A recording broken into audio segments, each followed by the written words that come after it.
Hey everybody, welcome back to the channel. One step at a time. My name is Corey McKinney. I'm joined today by Luke from over at Luke Sports Academy. There's an S in that, as I found out You've in been the saying last Luke video. Sport Academy a Yeah, lot. there's just one sport that you like a lot, and that's all you're covering. But anyway, we are getting after it tonight, watching something that I've been wanting to for a long time, and it's the this one in particular is how the Spanish Civil War shaped El Clásico.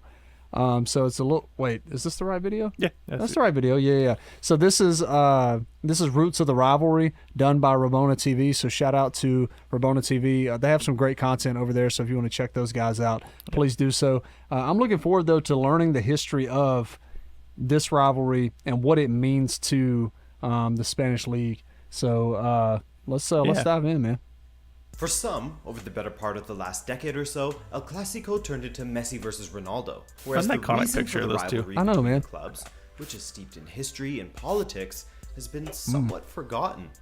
What's up? My name's Adrian, and welcome to another edition of Rabona TV's Roots of the Rivalry. Now, we'll get into the nitty-gritty of what divides Barcelona and Real Madrid fans in a second here, but if at any point you find yourself thinking, hey, this isn't too bad, I wouldn't mind seeing more of this, then consider hitting that subscribe button to help Shameless the channel plug. out. Subscribe Other to than him. that, PSA over. Let's get to it. First, the political and cultural climate in Spain in the early 1900s, which still definitely remains to this day in some capacities, is extremely important. As you're probably familiar with already, within various regions in Spain, most notably the Basque and Catalonian regions, there are large sects of citizens that feel as though their region is separate from that of the rest of Spain. Madrid, of course, is not only central geographically, but politically as well, being the capital of Spain, while Barcelona... He says that like we all know it. Yeah, he did. He goes, at this point, you probably all know this. And we're like, No, not really. I did not know that. Yeah. I certainly didn't know that there was an entire people group that felt like they didn't really belong, Right. in space. So this is already setting up to be a pretty intense rivalry. Yeah. Because when you get an entire people group that feels like they're separate from the Right. country at large, you're shaping up to see some heated interactions with them. Yeah. We don't know anything about Spanish geometry. Nothing, not a thing. I All right, can't but- stand you. The OGs from my channel will recognize that. They will joke. recognize that. Everybody else on my channel will be like, "What the heck?" Be ready for the comments to Yep. flood in. Let's do it. He Yeah, doesn't yeah. understand geometry. Yeah. All right. I'm ready.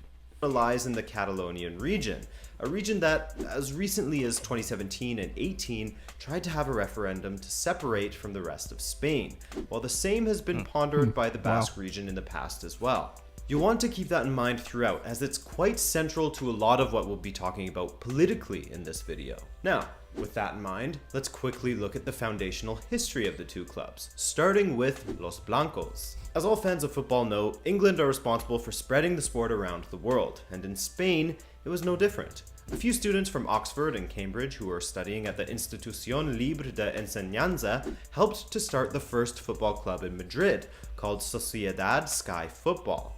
3 years later, however, the club split in two: Nuevo Sociedad de Football, or the New Football Society, and Madrid Football Club. Thus, the first president in Madrid's history was Julian Palacios, while the man who was at the helm of the club when it was officially made into a company on March 6, 1902, was Juan Padros.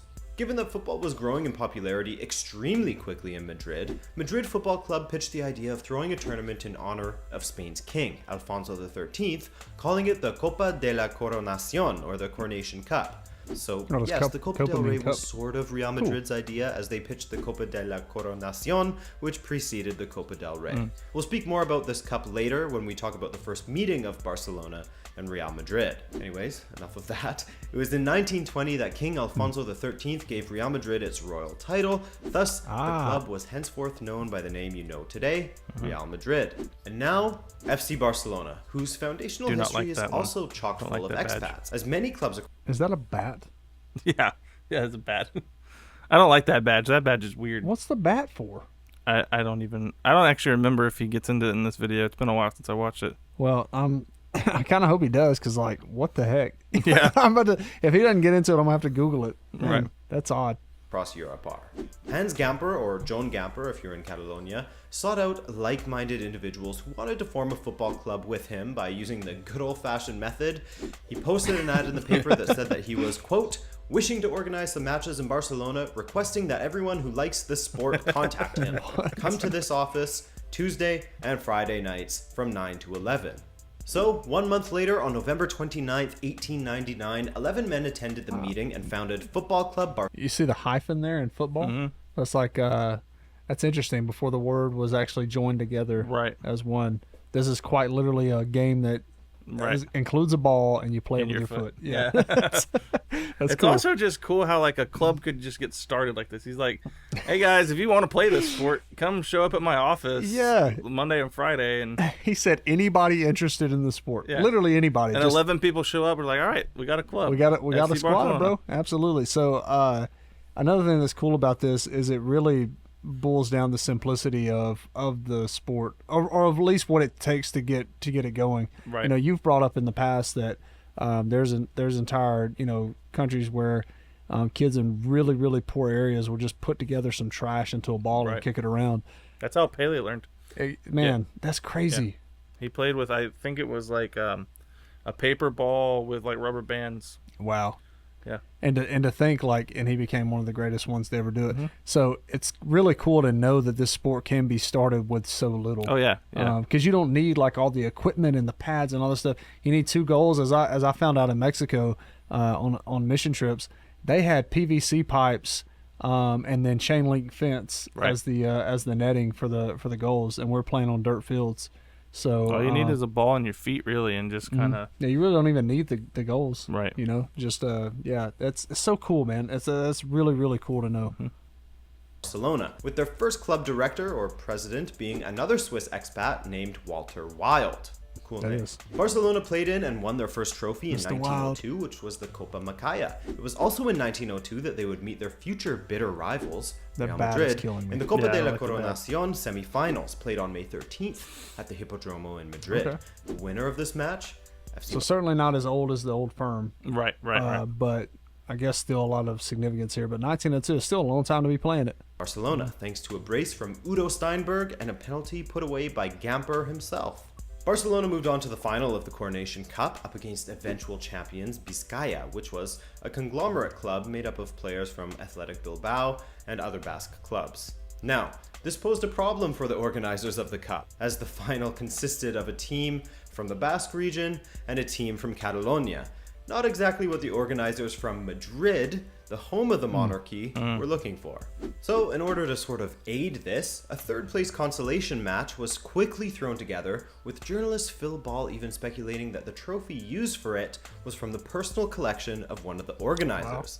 Wow. Well, from the organizers' perspective, it paid off, as Real Madrid defeated Espanyol, another Catalonian club, 3-2 in the Consolation Cup. It wasn't called that, it was actually called the Copa de Peña. Now, for the next couple of decades, Madrid and Barcelona would go toe-to-toe, with Barcelona having a particularly good run of 13 matches from 1917 to 1928, in which they didn't lose once to Madrid. Madrid did have their dominant run, though, as they didn't lose once to Barcelona from 1931 to 35, a span of 14 matches. 1 year later, however, the Spanish Civil War broke out. Without going too deep into the Civil War, there are a lot of videos out there that can explain the subject way better than me. Here's the extremely short version. The 1936 Spanish elections were narrowly won by the political party, the Popular Front, which due to multiple events, including some killings on July 12, 1936, lost control of the government completely. A failed military coup led to a civil war between the leftist Republicans, made up of anarchists and communists among others, up against the nationalists, the right-leaning militarily strong side that was eventually led by Francisco Franco.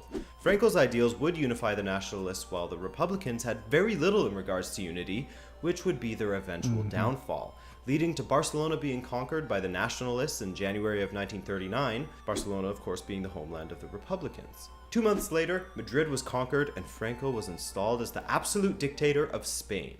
So what does this have to do with Real Madrid and FC Barcelona? Well, First, let me state that the war itself didn't affect Barcelona and Real Madrid in footballing terms directly. In fact, Madrid and Barcelona were both fighting against Franco's troops on the same side. Cool, but the outcome of Franco becoming dictator did indeed affect both on footballing terms. So, back to my question of just how the outcome affected both of the clubs.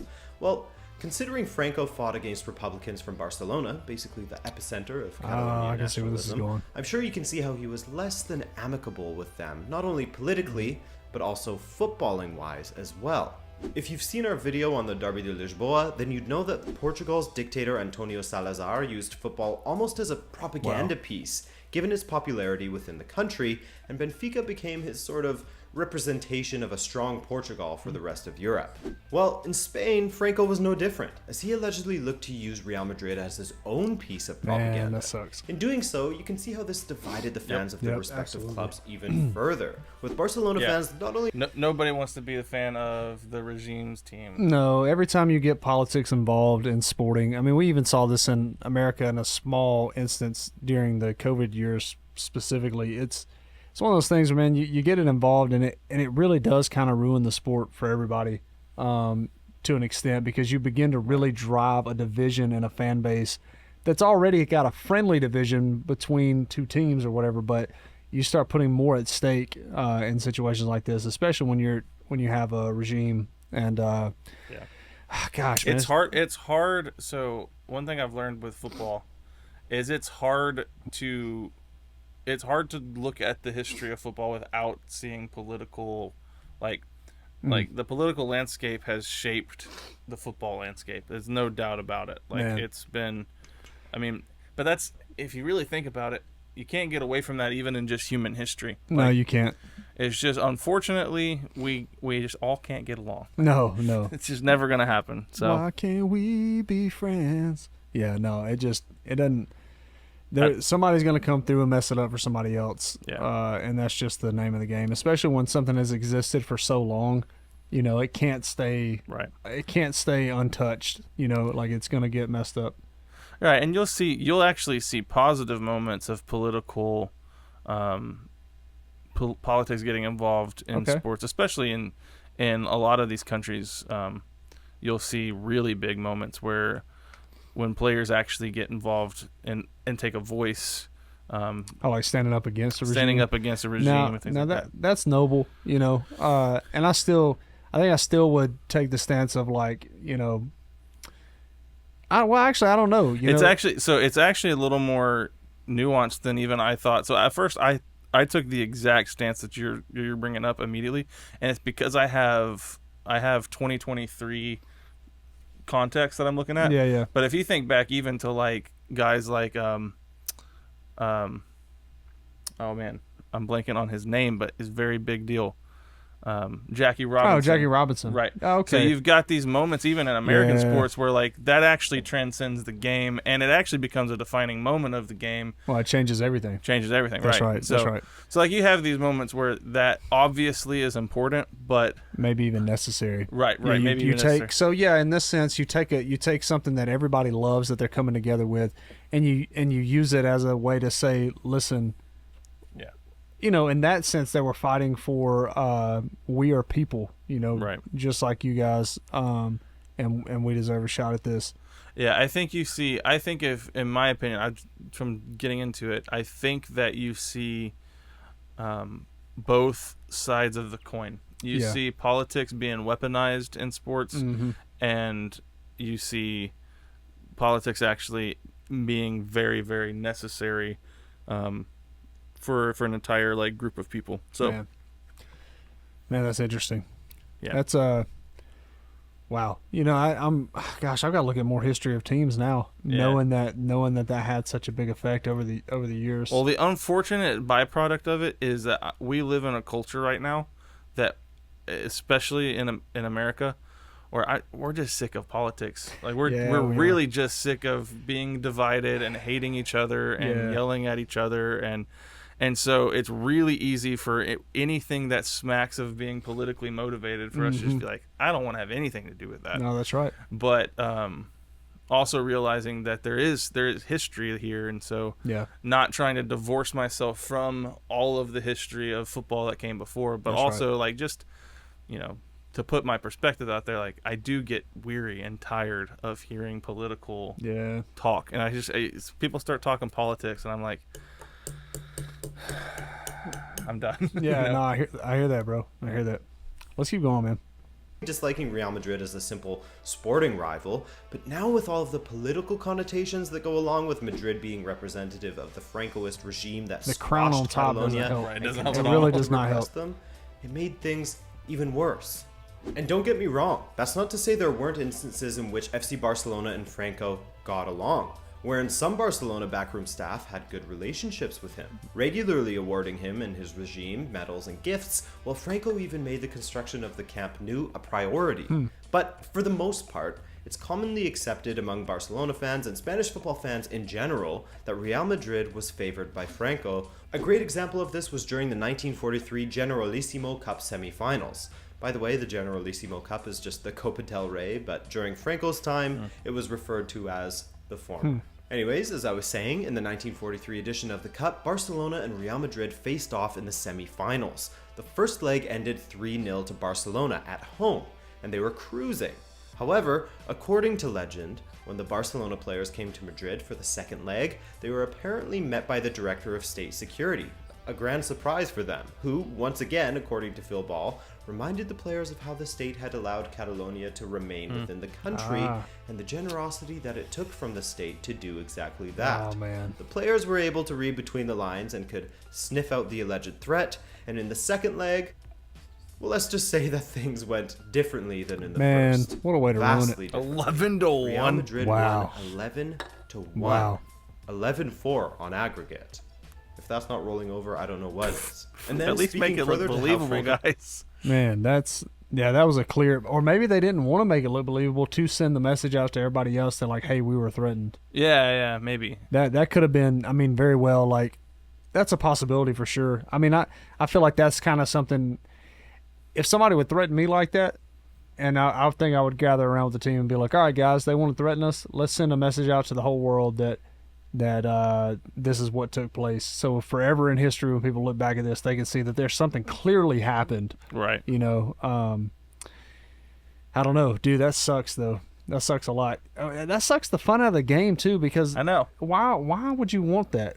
You Yeah. know, why would you want that? Does winning really matter that much Right. more than seeing a game played? Gosh. I had a comment on one of my videos when I started getting into. There's a guy named Socrates or they call him Socrates or something. He's a Brazilian player, and he was very politically active, like extremely, and he was even like very very left, like had Fidel Castro type like Dang. sensibilities, like that kind of stuff. Wow. But he was also very revered because he did a lot of good things for the country at a time when they needed it. So Okay. it was a complicated video to watch, but I had a comment underneath it of a guy being like, this was the moment I was dreading, like finding out how intertwined politics are with this game. And like, it was like this dude just begging me, please don't please don't stop loving the game. Don't run away from us. And I was like, dude, I'm pretty hooked in already. I'm Yeah. out here playing it on my own, training, having fun. So like, you don't have to worry. I love the sport, and Yeah. politics are part of it. Yeah, and here's the thing, man. We're about to, we're going to get to a point to where it brings us up to speed to future now. But, Yeah. I would reason to say that there isn't like a regime holding these clubs or anything like that today. And though they have a checkered history, Yeah. the one thing that can't waver is fan support. Yeah. And what fans can do for a club over the years. And so, even for me, like I same thing as you're saying. I'm already hooked. I'm in the game. This political stuff isn't going to bother me. We're from a country that has a very terrible checkered past when it comes to politics and stuff like that. So And yet we still gonna rock with our team when we're playing in the Exactly. World Cup. We're still exactly, yeah. I'm going to just support like you USA guys, all the way. Yeah. Your country's not the cleanest, and yet Nope. you probably love your country very much when you go to play. It's the same That's thing. right. It's the same thing, man. It's the same thing. Because if anybody can change it, it's going to be us. Yeah. So, And yeah, okay. yeah. I don't know, That's, is this yeah. yeah, that's good, man. Let's keep going. Sway allegedly swung in favor of Madrid and thus driving the wedge between the sets of supporters even further. There's the story of how Franco is believed to have influenced Alfredo Di Stefano's move to Real Madrid. Di Stefano, someone who needs no introduction and is synonymous with the history of Madrid, was actually a Barcelona player first, Wow. before Franco allegedly got involved, in which a series of events led to Barcelona ripping up Di Stefano's contract, thus allowing him to sign for Real Madrid permanently.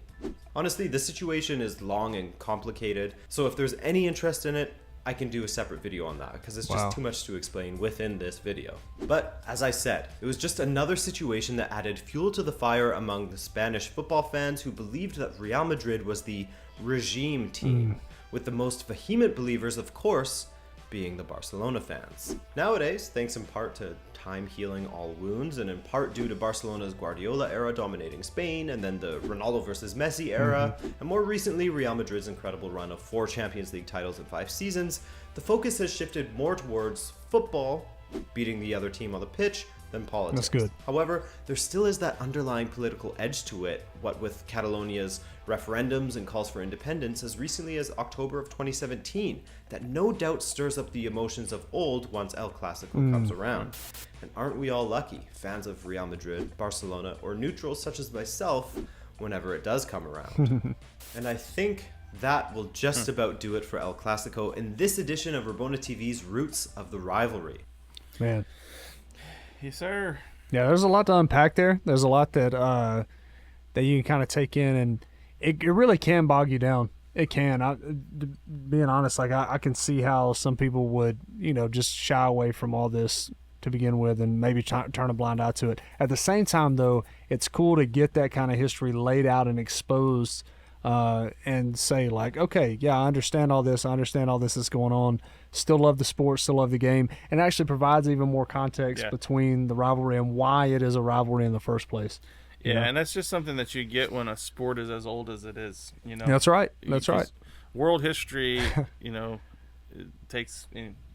Yeah, time. yeah. You leave something up long enough, and humans are gonna come in there and screw it up. So Yeah, well, and it's always good to remember like everything exists in a context. Yep. And so that's right. it's important to understand the context to kind of get a good scope of the game. That's right. I am in love with the game at this stage, and Yeah. so I don't think there's any history, no matter how checkered, that's gonna make me be like, I just don't want to deal with this. Yeah. Yeah, definitely. But Definitely. Well, this was a fun video. I really do feel like I understand El Clásico way more than I did before. It helps also having the background of like watching the Messi videos and the Ronaldo videos. Of course, having Luke along on the journey with me, who's been able to offer guidance and things like that through the sport. But just looking at that rivalry in particularly, knowing what stands on that is actually going to affect like retroactively the way that I look at some of those things that I've seen with, especially in the Messi and Ronaldo era.